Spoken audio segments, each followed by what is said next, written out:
37Y, Subaru Forester, or whatever exists or not, and if it does, who is the registered owner?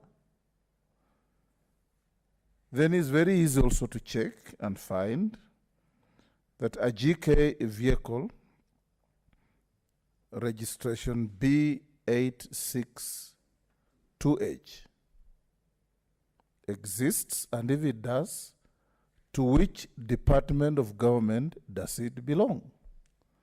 And if you find out that, then you can also find out if it's not a GK Subaru, because I've been in government for quite some time. There are not many Subarus owned by government. If indeed there's such a vehicle and a Subaru gets a GK number plate, who orchestrated the transfer of the number plate to such a vehicle, or who transposed these number plates? We also know that government vehicles sometimes are allocated two number plates, a GK plate and a civilian plate, which are used interchangeably depending on circumstances. You remember in the old days when all government vehicles were insured as Juja properties and so on. So if you get those facts, and I'm sure in a very short time, you can be able to get to the bottom of this. But more importantly, IG and DCI, you know, the history of this country cannot be ignored. When Robert Oko was apprehending that his life was in danger, he reported to a very senior person in government. And this person told him, send away all your security this evening, I'm coming to pick you and take you to safety. He was found at Gotalila, half-banned, and for your information, I was the lawyer for the family, together with George Orara, so I speak from fact. J.M. Kariuki spoke on the floor of this house and said his life was in danger. A couple of weeks later, he was found in Ngong Forest, partly eaten by hyenas. And my kinsman, Elijah Mwangale, chaired the Committee of Parliament that investigated, and the facts are known. It cost Masinde Muliro his cabinet position when he voted against government to vote that JM had been murdered. My good friend Tony Ndilinge, an ex-AP constable from Kilome, he said on the floor of the house, you remember, that his life was in danger, and people even laughed, saying, who would endanger Ndilinge's life? 3 weeks later, he was found in Eastlands, dead. So what am I saying, IG and the DCI? That whatever Senator Malala has said, whether the hallucinations or fiction or fact, deserve the greatest level of attention from yourselves, the swiftest investigations, and above all, to secure him by giving him additional security of his choice so that himself and his family can feel safe. Then going forward, you can share those investigations with us, and these two committees will determine whether his allegations were fact or fiction. Thank you. Senator Kilifi. Justice Masayo. Thank you, Chair. Chair, first I want to say that I was present at the time Honorable Malala was arrested at his house. I think I was amongst the first senators to arrive at his residence. Incidentally, which I believe that honorable members of parliament both the National Assembly and the senators,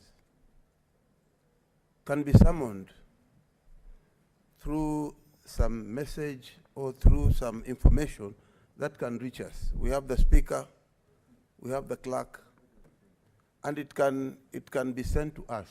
If we are supposed to report to a certain police station, then we can report. But surprisingly, to send over 20 police officers,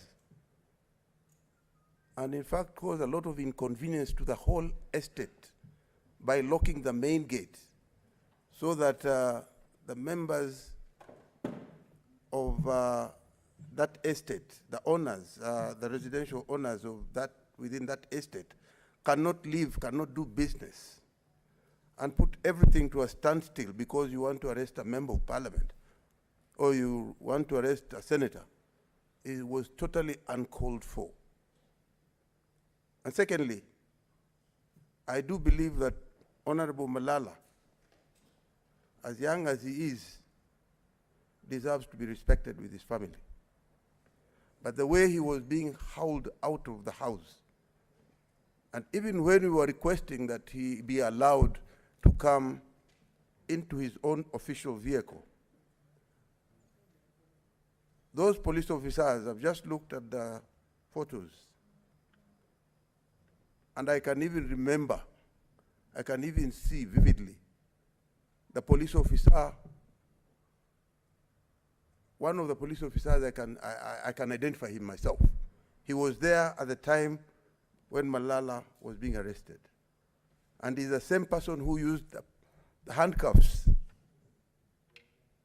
to close the main gate of the entire estate. And therefore, I do not believe that those pictures are not clear. The DCI is deliberately avoiding to identify his own police officers. Secondly, Chair, there was a lady police officer who actually told us, we are taking Malala to Nairobi area, to Kiambu. And we told him, fine, if you're taking him to Kiambu, then we can go along with you. But she still refused and insisted that she goes into that Subaru, a green vehicle. I was in Junior's official vehicle, and we followed that vehicle, which was carrying Malala. We sped with it, and of course they are professional drivers, so we couldn't cope up. Eventually, in the end, they took off. But instead of going to Nairobi area, they decided to divert and go elsewhere. And I think later on they proceeded to wherever we saw in the TV. The main concern here is the way that the IG and the DCI are avoiding to tell the entire country. We were so concerned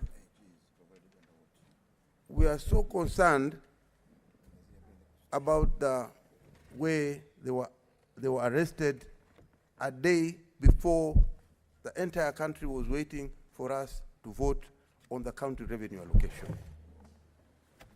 And there's no way that the police now would say it was not planned. Incidentally, I want to throw the ball back to Kinoti and tell you, my good friend Kinoti, you have a serious responsibility in this country.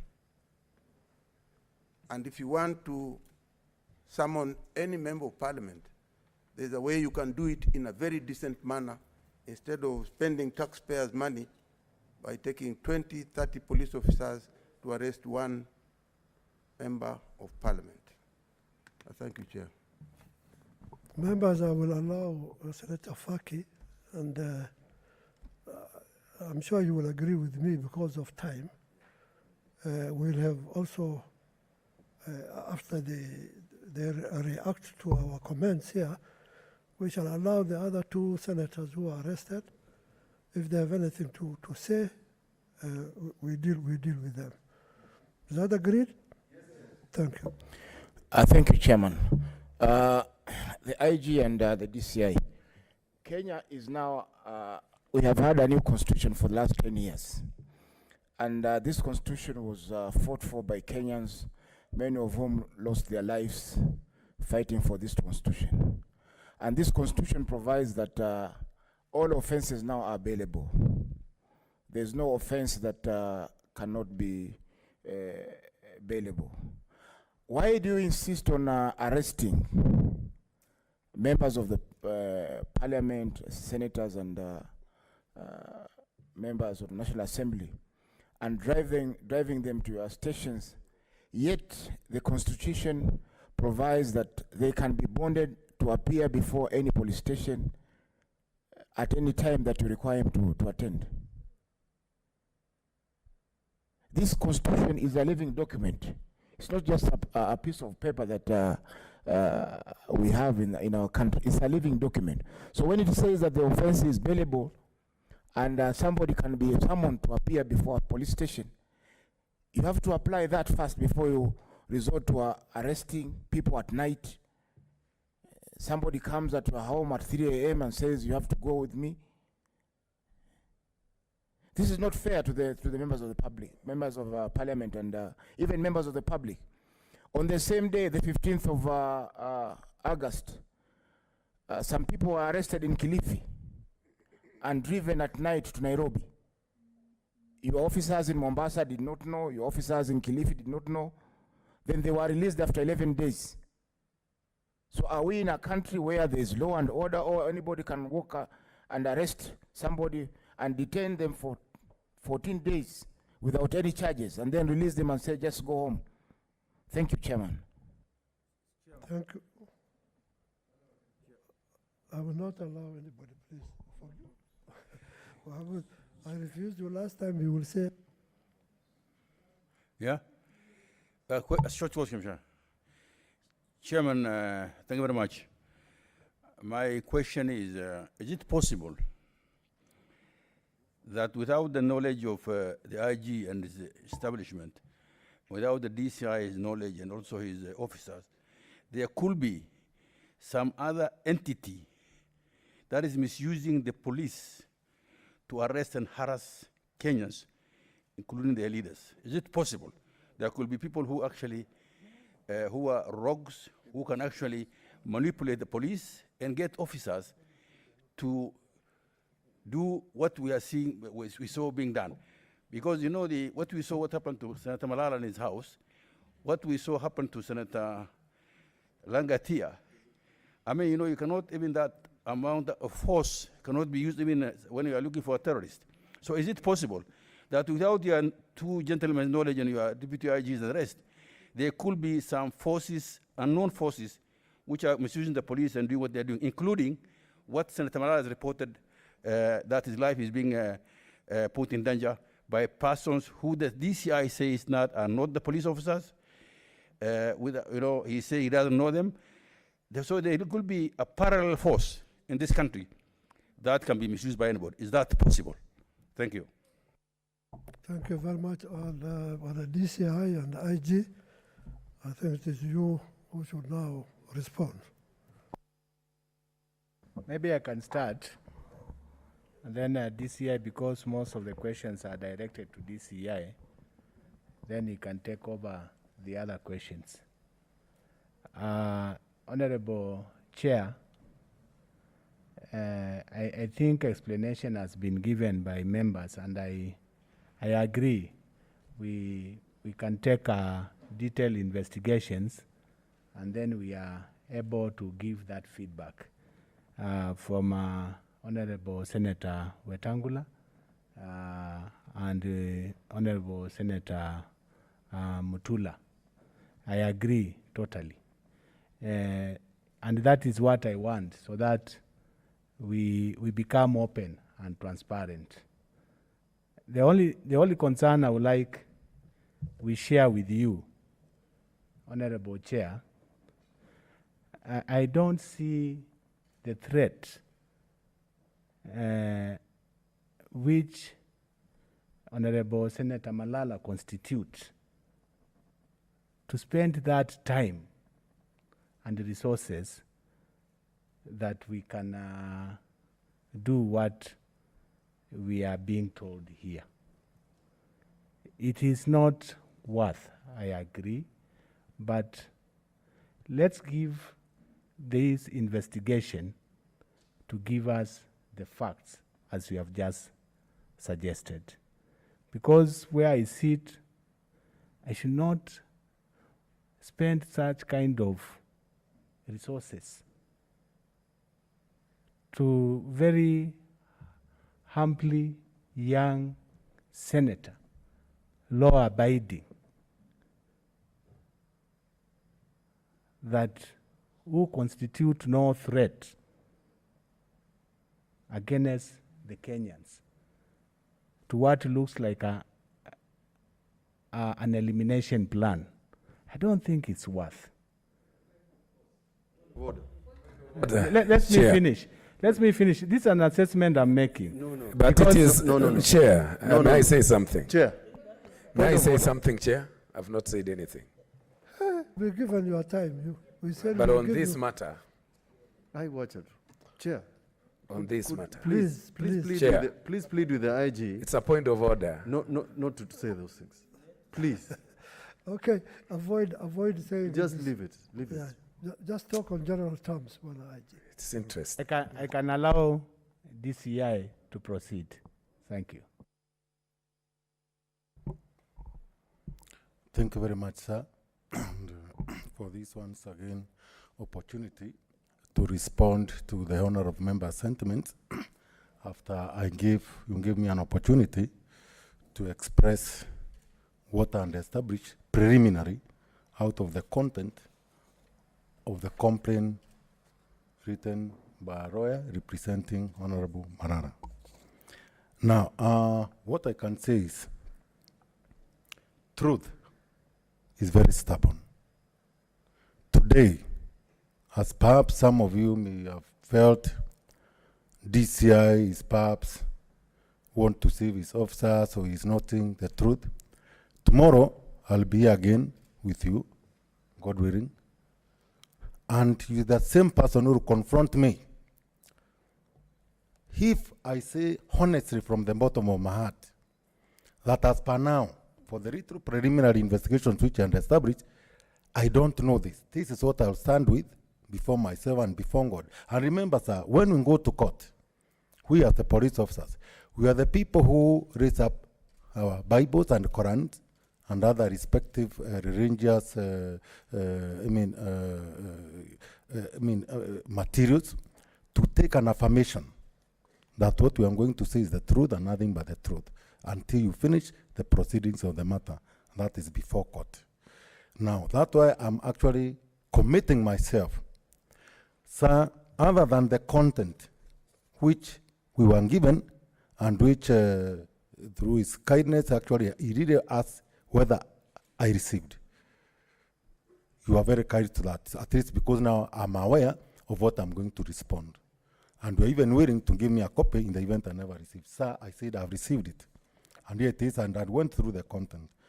Other than the content, sir, which I've actually, tried to explain to this honorable committee, responding to each and every item, though I never even went to the description of the firearms of these officers, the way we have even withdrawn some firearms like pistols too, and then armed again with the scorpions, some machine gun to the same officers. I did not even go to that, sir, because even I say I'm going to waste your time explaining some things which I said, sorry, the imagination. Because even you see, even what they are describing, the scorpion submachine gun, that it is more considerable, it is the easiest to harm a police perhaps who is just moving around, either on this way to do, the current allegation of assassination, as opposed to a pistol, a Seska, of which all of you I know, all of you are armed people, and you know so much about firearms and ammunition, which is a lie. Between a pistol, sure, a Seska, and even arming an officer, even a scorpion, we have arms movement, which actually can be scrutinized how our arms do move, from which officer to which officer and for which purpose. And when I said, sir, and I still stand with it, we don't have just an officer in the DCI, neither in the Special Service Unit. And that is the fact I stand up to now.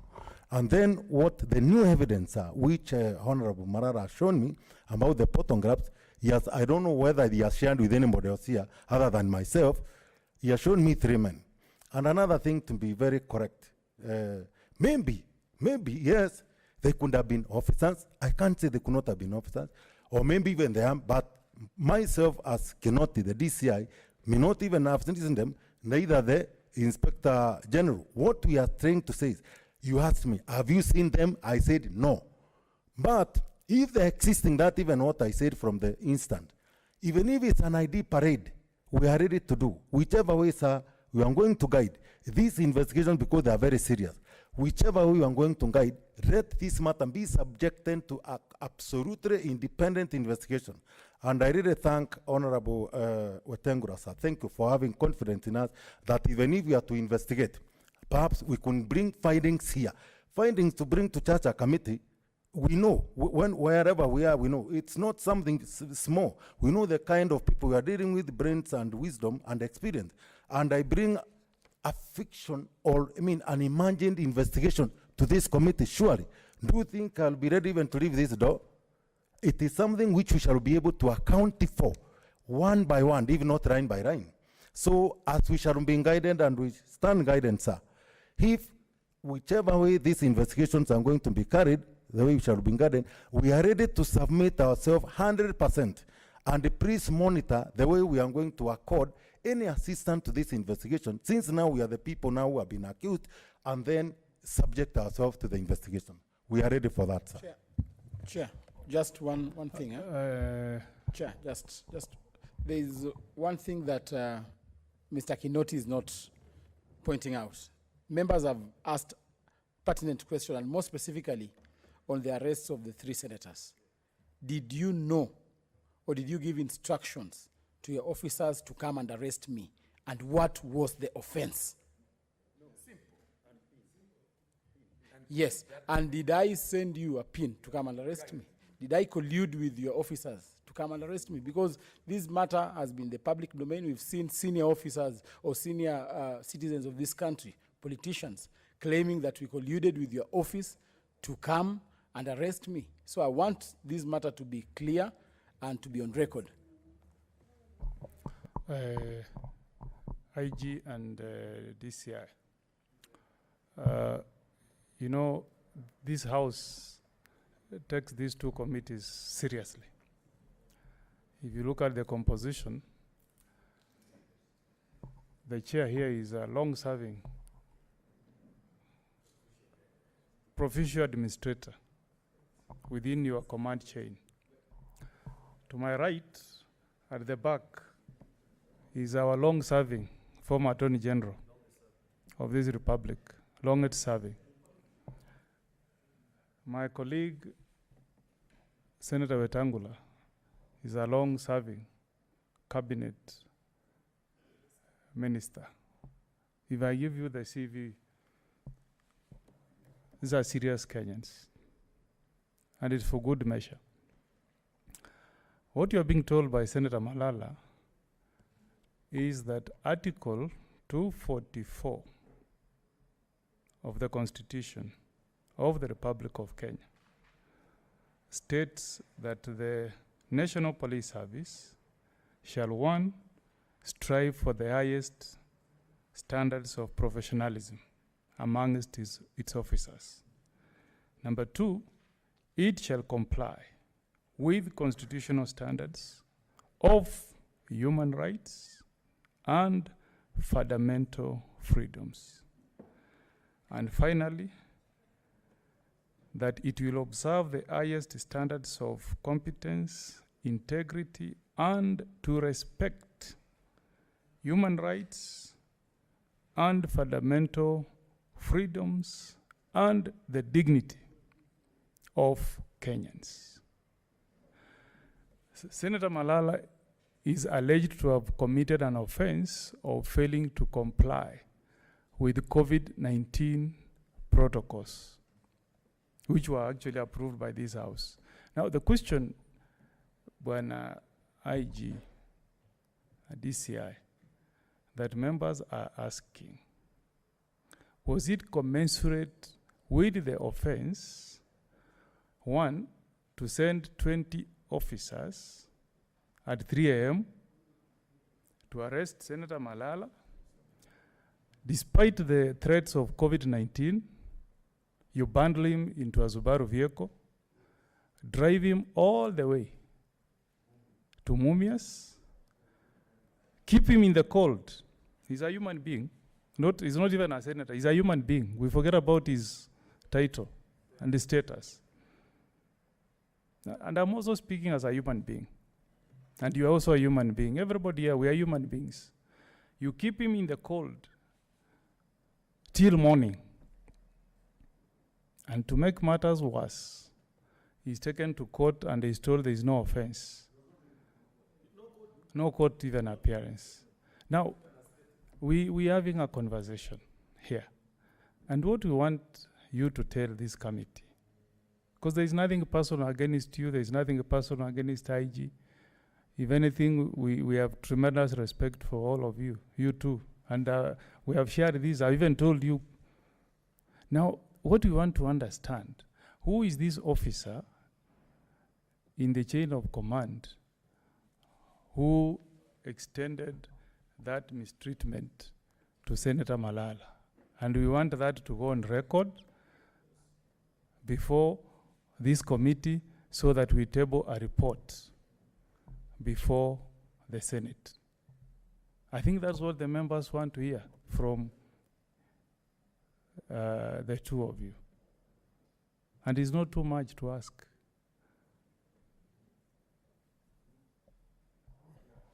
I move, Chair. I think because of the respect and seniority, I had seen Senator Amos Wako. I think you had something you wanted to add. Then please, we allow them to respond. Yes.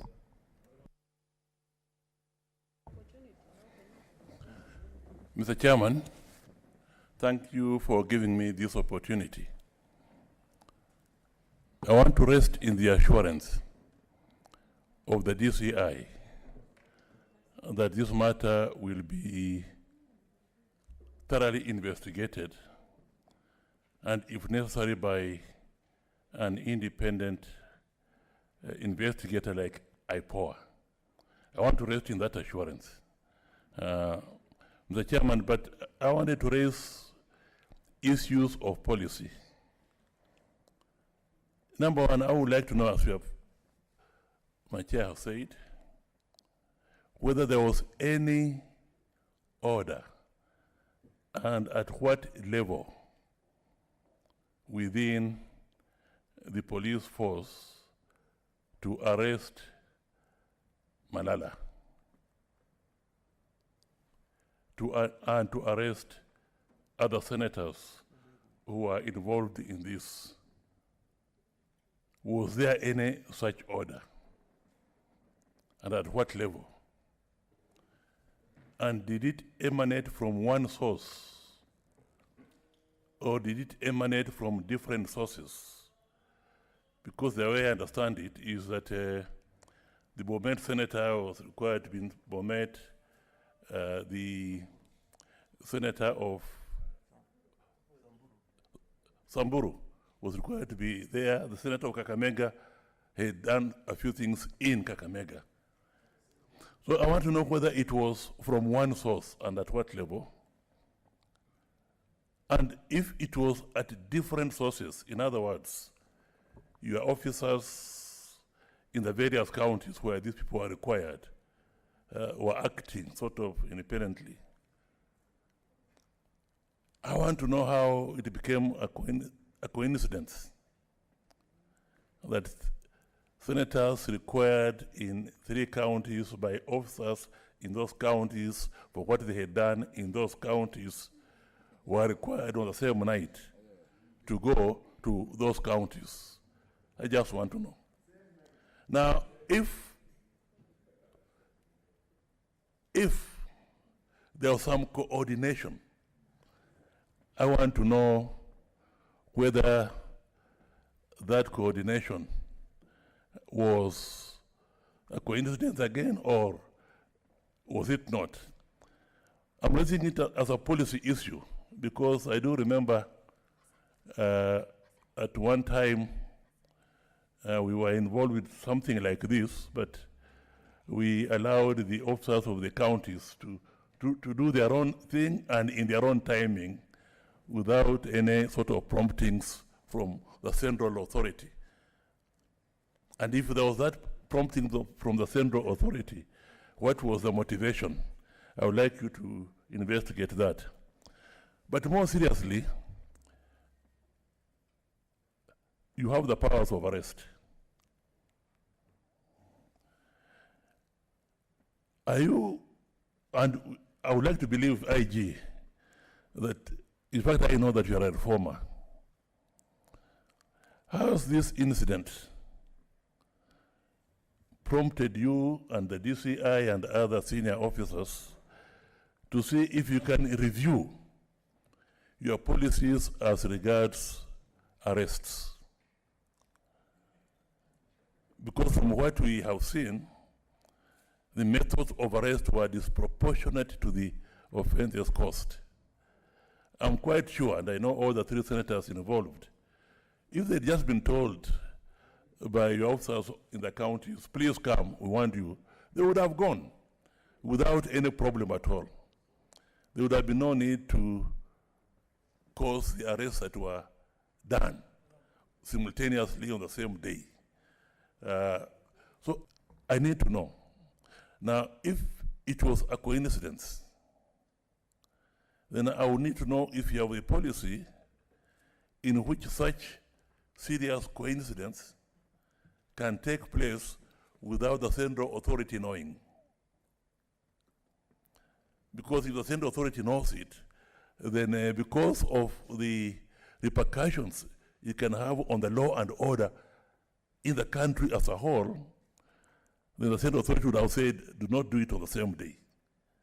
So does it mean that these different orders, by coincidence, it happened, and there was no policy in which the central authority can identify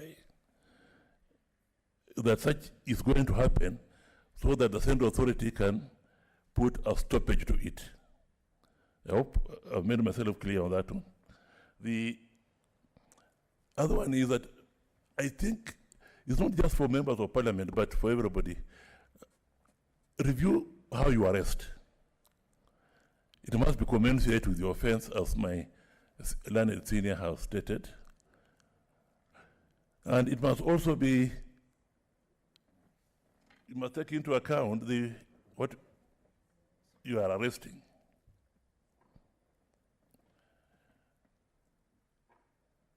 Not just for senators. I don't want a particular claim for honorable members of parliament. But the fact that they are honorable, it means unless they have misbehaved dishonorably by shooting and so on, blah, blah, blah, then, of course, you can use the force that you used to arrest them.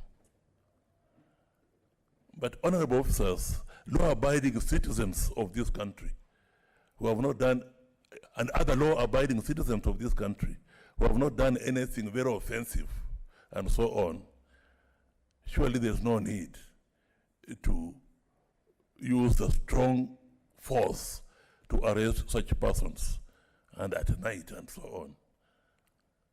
But obviously, if somebody is a well-known robber, a well-known shooter, and so on, yeah, that's possible. But just for a law-abiding citizen, I would like to believe that the honorable members of parliament, unless otherwise proved, are law-abiding citizens, there's no need to have carried out that. And the fact that it happened may very well mean there's no policy. And I would like the IG particularly, and the DCI, to put into account such a policy. And you may find it in your archives around 1996. I attempted to put such a policy in effect.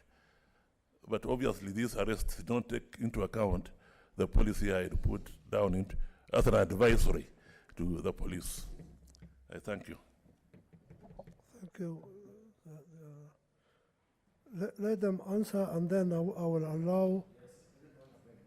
I will allow you, Fatima, please, and I will allow you. Just hold on, because there are too many. They might forget some of the things that we are asking. Thank you, Chair. We had this discussion beginning of this month about the question being posed here, and I took time to explain the chain of command and the operations of the police. I don't know if, Chair, you like me to go back to the same, but what exactly I gave my explanation was the highlight of the chain of command within the National Police Service. It is, the command starts from the immediate supervisors, and police don't require a single command to give orders for them to make an arrest. And some of the powers and guidelines and the Gazette notices are circulated up to the bottom.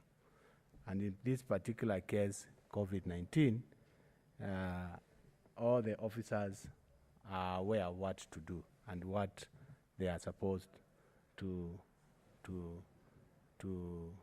make arrest. I'm very sure that Honorable Senator Malala had a very clear conversation with the officers on the ground. It didn't need to come from the central authority, including the regional police commander, whom they kept in touch and they were communicating, and the county and the sub-county commanders. Just to, even before the meetings they had on the ground, it is actually advisable for senior officers, and not even for the first time. Honorable Senator Malala knows, even before these incidents, he had to have a demonstration at Kakamega. And the regional police commander had a discussion with him. And they agreed, they stopped the demo, and that was the end of it. These commands are structured in a way that you don't require in every given time an order from central command for effect of arrest. Not necessarily the police that they have to make an arrest. If they can be able to agree, and the offense which is likely to take place, it is stopped at that level of discussion. That has happened quite a number of times between police and the members of parliament. And Senator Malala can attest to me on that matter. We have had a very good experience, not necessarily with me. I'm just briefed. And actually, when it comes to me, I just say, just involve the member and try to bring this sense that if this continues, it may require the police to take action. We are not happy to arrest. We know the inconvenience it caused. And in any case, COVID is not that serious offense. Even this case we are talking about, there was a lot of discussion with Honorable Malala, and it did not need to come from me. And I think, Honorable Malala, you can inform the House, a lot of discussion you undertook with the officers. And it was not in bad faith. For the coincidence, Honorable Senator Wako is talking about, it is also very interesting. I'll also say from an outside point. But there's no central command which gave that instruction. And I repeated this during our first discussions. And that's why I've kept saying that we need to develop a trust between the National Police Service and the honorable members. so that you don't look always at us as if we have fishy deals. We are bushing you. In fact, even since that meeting we had here, I had a discussion with all my commanders, the DIGs. The DIG administration, Mr. Mbugwa, DIG, Mr. Mr. Gabo, and we were with DCI. Now let us talk to officers up to the ground. And I remember Mbugwa had a meeting of all the regional commanders, and we communicated the same. We don't just leave things to happen. Where there are wrongs, we make sure that we engage our officers. And even myself, when I'm talking to the regional commanders, I give them responsibility that you are in charge of that region. So there's a lot of engagement which involves the information we are getting from our client. Honorable Chair, when we are out there, we don't look at you as a members of the Senate, but we look at you also as our client, and we are your servants, because we provide security to you. And whatever you raise, either at this level or outside there as individual, or when you come to my office, and Honorable Chair from Legal Committee, you even raised a question during that discussion about your police station down in Nyamira, which doesn't have officers. And I acted immediately, because I don't have to wait until I accumulate a number of concerns from you, then I give out. I give immediately, because I have so many things coming to my desk. That's the assurance I want to give this Honorable House. We are there to serve you. You are there to see the wrongs out there, and corrections is done honestly after these discussions. Even from here, those concerns you raise, we incorporate in our directives. I want us to develop that trust, and I've repeated more, because I don't want we leave here that Honorable Malala thinks that I'm still chasing him. In fact, I would like Honorable Senator Malala to talk to me direct, and we come and we have conversations, because it's not only you that you have raised those issues. Chair, I think we just want a straight answer. Why was I arrested, and who gave the orders? Please. That is exactly what we are requiring from the IG. We just want to know, why was I arrested? Because I was taken to Mumias police station, 8 hours drive from here to Mumias, and I have never been told anything about that arrest.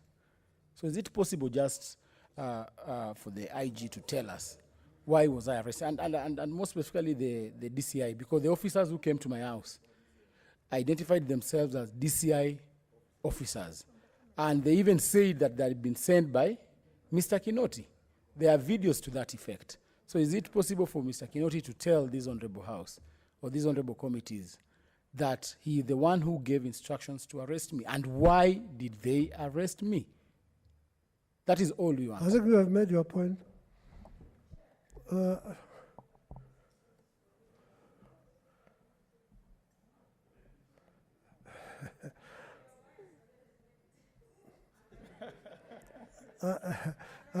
I'm not biased, really. I will allow you, but you see, we had an agreement that we will stop a lot of questions until they answer, and then we give the other two colleagues. Go ahead, and then for Hada. I want to stand because... And then Wako. The way it is going, I'm going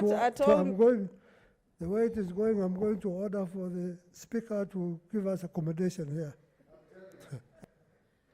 Chair, thank you so much. I think we are really going round in circles. We are not handling this matter with the seriousness it deserves. Why I'm saying this? We had a meeting with the security team last time when these senators were arrested. We actually told them that what they did, it didn't meet threshold as far as arrest of those 3 senators were concerned. And I think this matter is really very serious. It's not an easy matter. Because what happened those 2 days were not just the discussions that we are having here. It's matters that are affecting our families, especially those who are arrested. And we told you guys the arrest didn't meet threshold. Despite all that, we went and reported what you gave us as a committee of security. And clearly, we didn't even listen to the 3 senators. When we brought the report and chair was not there, on the floor of the House, we were rubbished that we brought a hogwash report to the House. And we didn't give opportunity to the 3 senators. Now that we have handled the matter of Senator Malala as matter of urgency and his security and the security of his family is concerned, I would request, Chair, we give opportunity to the other 2 senators who can give their evidence. Then from there, I would actually request the security IG, DCI, the deputy DIG go back and give us a concrete and thorough report as far as this House is concerned. I thank you. Thank you, Chair. My question goes to IG. When IG, and I just want to know when you received the letter from Senator Malala, and what took you so long for you to deliberate on the issue that he raised? And you termed, when you started talking, you termed the whole allegation as fiction. What made you say that the allegation was fiction and you did not even deliberate on the statement that you received? Thank you. Wako, Senator. Thank you. Thank you, Chair. I want us to go back to the day the 3 senators were arrested. When the 3 senators were arrested, Senator Malala and the other 2, Leilegue and Senator Langat, we had a very serious business happening. We couldn't do that. A lot of inconvenience came. And again, the entire family, that was a real drama that affected the entire nation. And to date, I wonder whether you have any tangible report that we can, be convinced with, because after taking them all the way to Marlal, and another one to Bomet, and Senator Malala to Kakamega, they were all released. Bwana Chairman, you remember the struggles the whole nation went through. Is it really worth for the nation or for you guys to do that and confuse the nation to that extent? And up to today, we do not have any answers as to why they have been arrested. Thank you.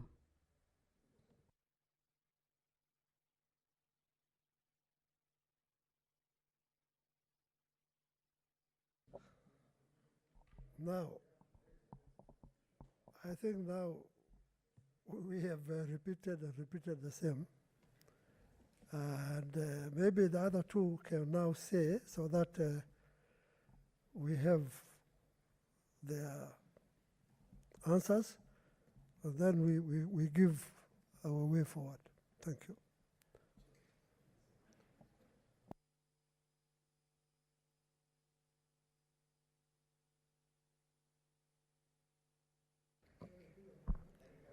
Okay, thank you, Chair, for giving me this opportunity to make or to give my statement on what happened to me on the 17th of August this particular year. Chair, I want to appreciate that you've conducted this particular meeting today so that I may also get a chance to narrate the whole story of what happened. I want also to thank the IG and DCI and officers for coming to listen to us.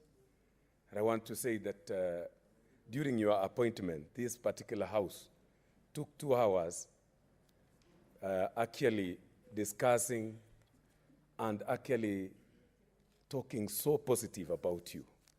In record of this house, I took 15 minutes actually praising you about how you went to University of Nairobi, where I'm also an alumni. We talked so positively about your professionalism previously. And what happened to me shocked me. And if there is a way I can withdraw what I had said in 15 minutes about you, I'll do it. It was a great shame. So I want to say to everybody that I don't know even what to present now, because if the person who is the chief investigating officer in this country can deny the existence of an hotel in Thika that you can simply Google and get it, just here without going to the ground, then I can't imagine the danger this country is in on matters crime. It is pitiable, it is interesting. So I want to present what happened to me, Chair, hoping that the same will never happen to any other person in future. I was arrested, actually, the officers arrived at my house.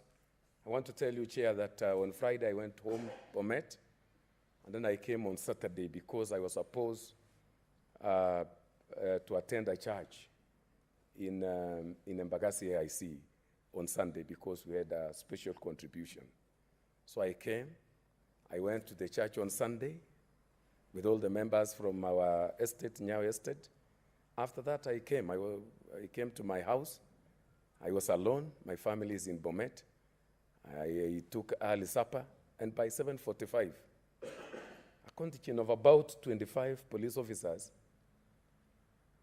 pressed the signal. And when I came to the gate, there were so many, and I was peeping through a hole. And I asked them whom they are. They told me we are officers from the DCI office, and we want to take you to CID headquarters, Kiambu Road, whom they are. They told me we are officers from the DCI office, and we want to take you to CID headquarters, Kiambu Road, so that we may write a statement. And I told them, what mistake have I done? What crime have I committed? I was here throughout the day. You didn't come for me. I don't have summons, neither warrant of arrest. Do you carry any?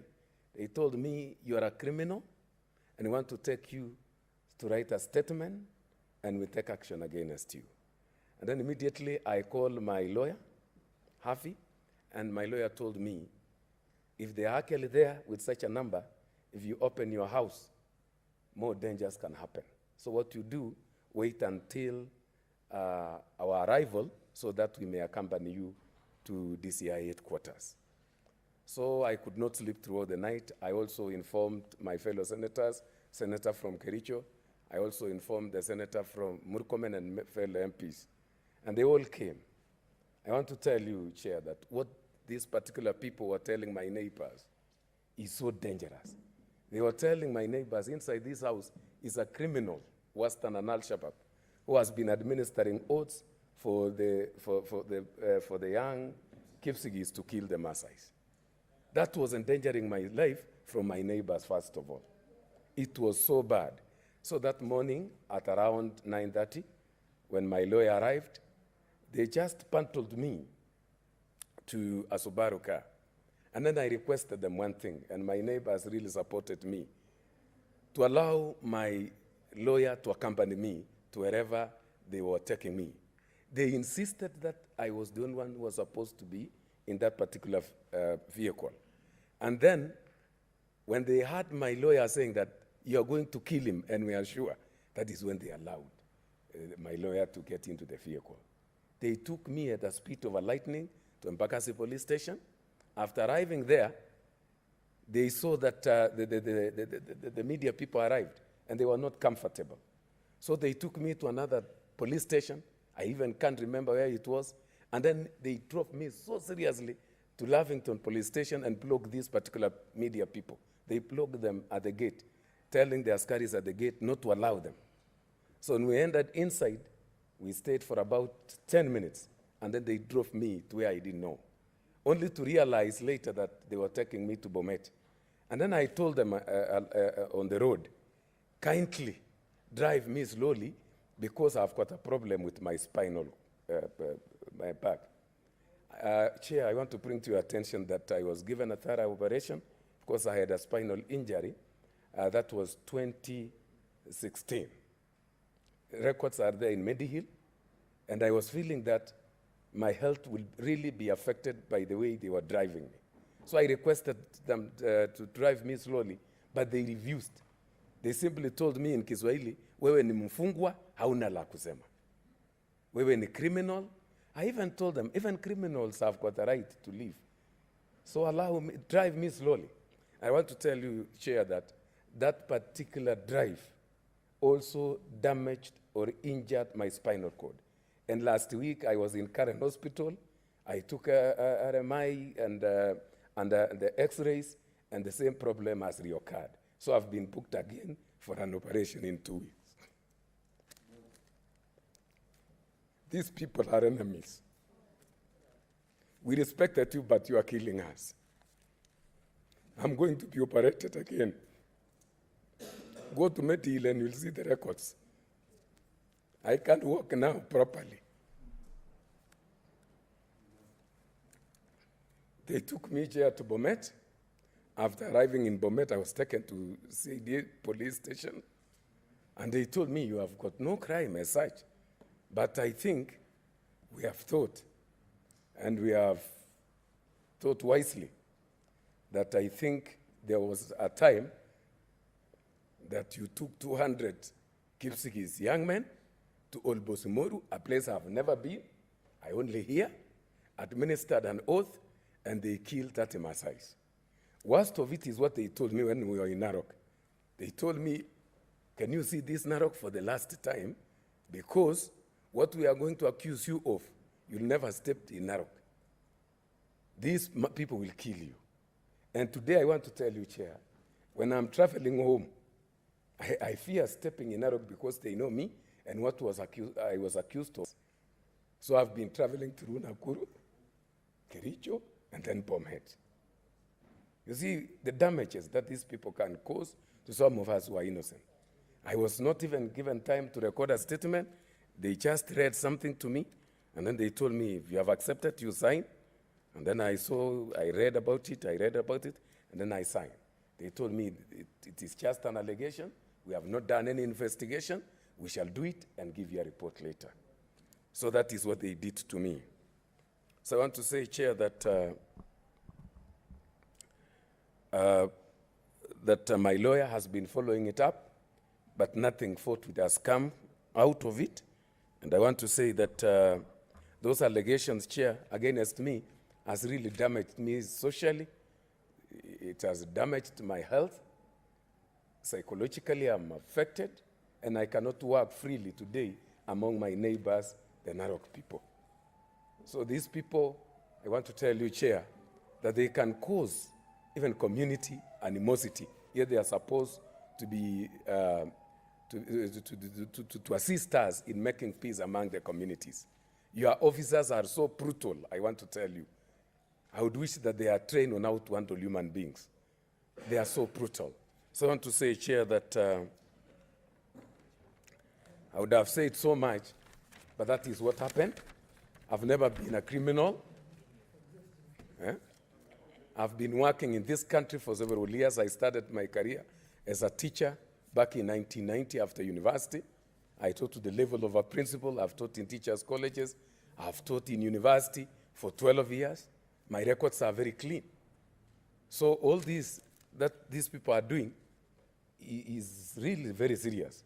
And I want to say, Chair, I don't want to say a lot of stories.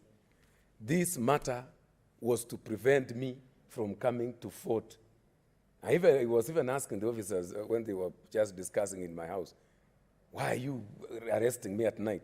They were telling me, hii ni mambo ya serikali. Simungeongea. Ongea na serikali. We don't care.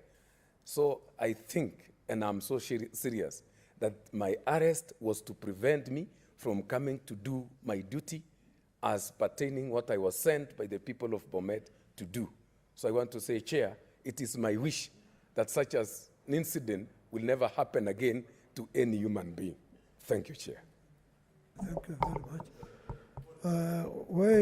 Where is Senator for Samburu wanted to say something.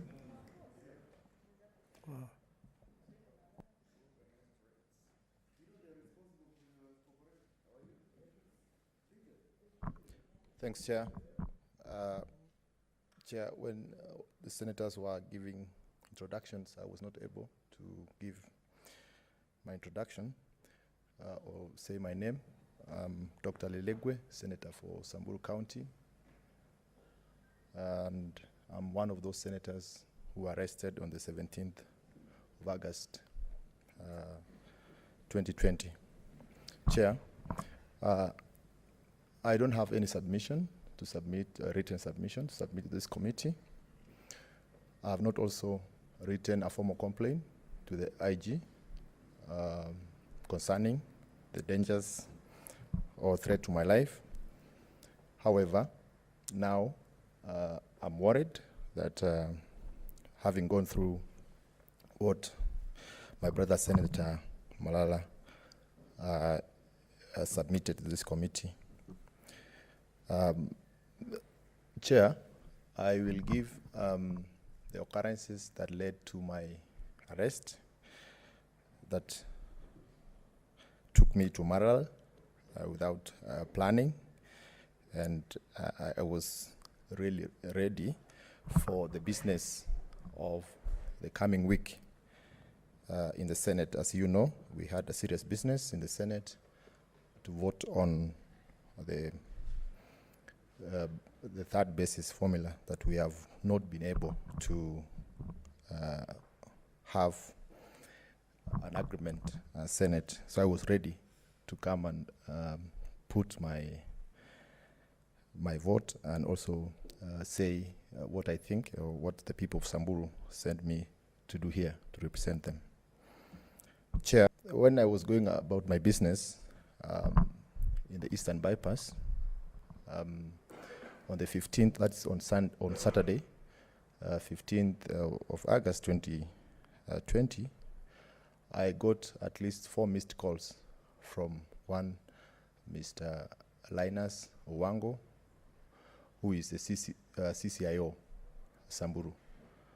And because I have saved his number, I have his number, I tried to reach him back, and he explained to me that he has an issue that he wanted us to discuss in Samburu the following day, that is on 16th of August 2020.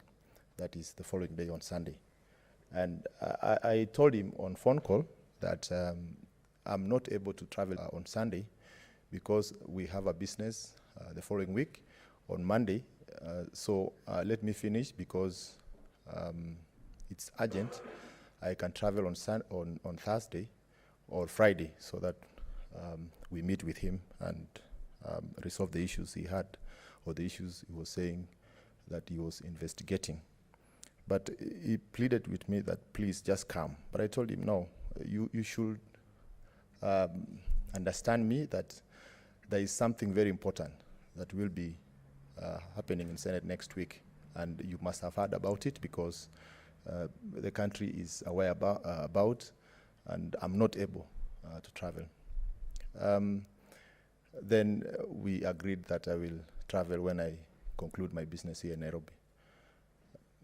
But when I drove back to Leilegue, I got a text from him, and I wish Chair to read the text.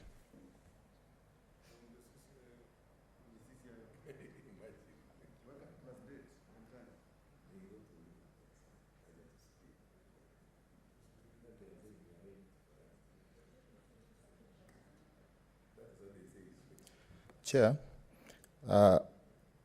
at 18:33 hours, Mr. Linus Owango, CCIO Samburu, wrote to me, "Good evening, Honorable. This is Mr. Owango, CID County Commander, Samburu County. You to give, in bracket, report to my office, to come, in bracket, report to my office, tomorrow, 16th of August 2020 at 8 a.m. to shed light on some information I'm inquiring into. Kindly comply without fail. After I received the message, I called him back, and I told him my position still remains the same, that I'm not able to come to Samburu. Why is it so urgent? And why can't you tell me the issues you want me to clarify? Because I can also do it on phone. He told me to write it down on a text. And I told him, no, I've already explained that I have a business. I represent people in Samburu County, and that is enough. You can even go ahead and record my call so that you make it a record or a reference of our conversation. Then we ended the call. Later, he called me back. I got again a missed call. I called him back again the same evening, that is on 15th on Saturday, at around 8. And he agreed with me that because this issue I'm investigating is so serious, I want you to, I have already arranged my officers to come to Nairobi. And I've spoken to the DCIO, Samburu Central, Mr. Ongeri, to come and meet you. And Mr. Ongeri informed him that I am his friend. So I know him, and of course I have his number. I have Mr. Ongeri's number. I know him. So Ongeri told him that I am his friend. We are friends with him. So he will send those officers very early at 2 a.m. from Samburu to come and record or have some information or share with me the information they're investigating. The following morning, they called at around 10, and I told them, yes, we are meeting. So where are we meeting? He did not tell me. He told me he's on the way. He's in Westlands. Once he reaches town, he will call and tell me where to meet. But okay, I said that I did not inform him, but I picked a call and I called Senator Omogeni, who is my lawyer, and told him that there is Mr. Ongeri who is looking for me from Malala'S, and you need to call him. This is Sunday, and I don't know why they're looking to meet me on Sunday. Senator Omogeni called, and they talked. When I reached again Senator Omogeni for feedback, Senator Omogeni informed me that they're investigating issues relating to cattle rustling in Samburu County. And they are in Central Police Station. And Senator Omogeni also informed him that he's not in town. He's traveling from far, and he will be here at around 1. And he requested him that we meet him on Monday to record a statement or to give information they requested from us. Then my lawyer, Senator Omogeni, requested me to change my location, and based on their conversation, change my location and also try and not be where we were having the conversation with Ongeri. Then that's what I did. That night, that is on Sunday, I did not spend in my place. I went to Kajiado County. I came back in the evening, and I went to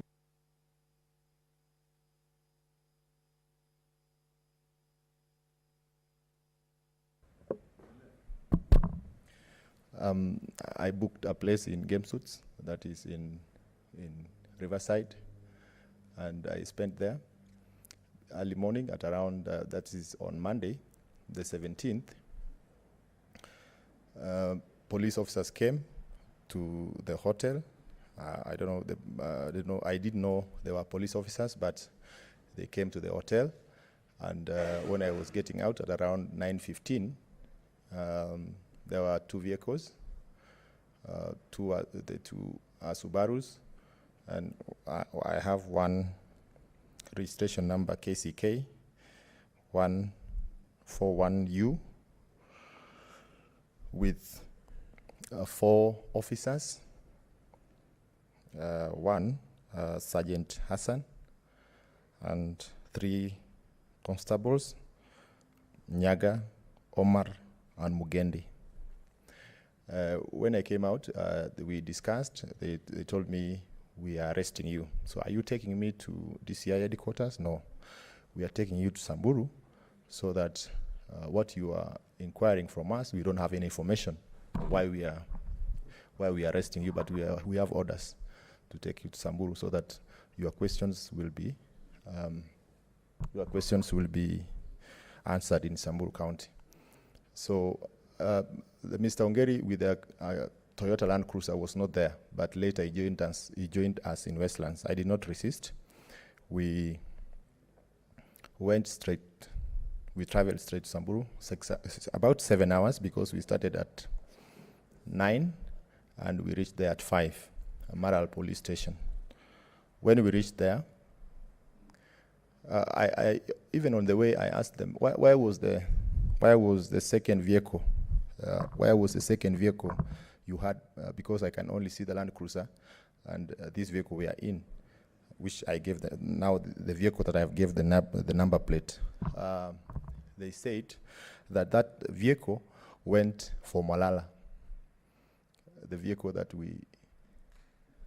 the second went for Malala. Yes, that's what I was told. The second vehicle was a Land Cruiser, Toyota Land Cruiser, with Mr. Ongeri, the officer was in conversation with, and with 2 other officers, which I cannot say their names, or I don't know their names. Then we arrived at Malala'S police station. I was not harassed on the way. In fact, what they told me, are you comfortable?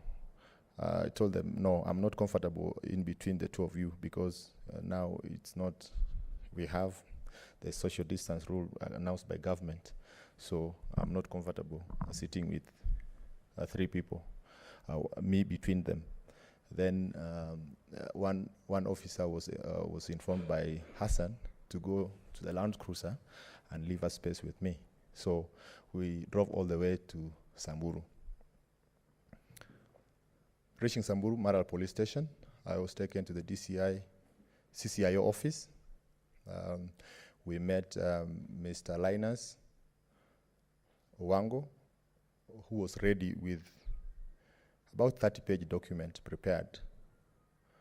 And when he was reading the document, before he read the document, I asked him, I also contacted Senator Mogeni, my lawyer, and he arranged a lawyer with me in Samburu. I was to fly to Samburu to represent me there. He was not able because we had a session. We had a session in the afternoon, so I met that lawyer there. Before the document was read, I asked him to tell me the complainant. They told me, no, we don't have any person who has complained about this, but this is intelligent information around the county, and we are going to read you, and you will say whether you know or you are aware or not. He read the document, and the document was so many pages, handwritten. After reading the document, all the issues he was summarizing in the document was the conflict issues in Samburu County, majorly relating on cat rustling in Samburu North and Samburu East with our neighbors, that is Marsabit County, Isiolo County, Laikipia County, Baringo County, and Turkana County. And all those events, and I want the chair to, if there is need for, you can request the document from the DCI Malala'S office, the CCIO, because they have all those incidences I cannot point out, but as the senator for Samburu County, I am aware of all those incidences because I'm told, I'm even even sent pictures of bodies. And just to tell the IG, because we've had meetings even with him in the Ministry of Interior, and we have always asked them to solve the conflict in Samburu County, the cattle rustling conflict, and the government is not ready to do that. Let me say that, the government is not ready to do that. Because we've had incidences. My brother was killed last week, I buried him. He was just shot by 3 men when he was looking after his animals, actually watering his camels and goats. He was shot dead. I brought him, I have the pictures here. We buried him. And the police have never cared. They just care about collecting the bodies, taking an OB and burying them, and also not caring about returning the livestock. Okay, let me go back to the issues that they were alleging. Then they told me that cat rustling, inciting communities, and arming militias. I'm not aware. So I told them I'm not aware of all that, but I wanted to make a very important point that cat rustling in Samburu County did not just start today. It started even before I was born, even before my father was born. It started then, back then. So I'm not in charge, I'm not aware. I'm aware as a representative of the people of Samburu County. Then we stayed up to about 7, and there were so many people outside the police station waiting for me and shouting, but they noticed that. Then they told me to go and come back and report tomorrow. That is on Tuesday morning at 9. We agreed we'll come and report back at 9. Before I went out, someone called the regional criminal investigation officer. I don't know his name, but he was calling from Nakuru because I inquired from Linus, that's the CCIO Samburu. He was telling him, don't release him, because I recorded a statement. I recorded a handwritten statement. So send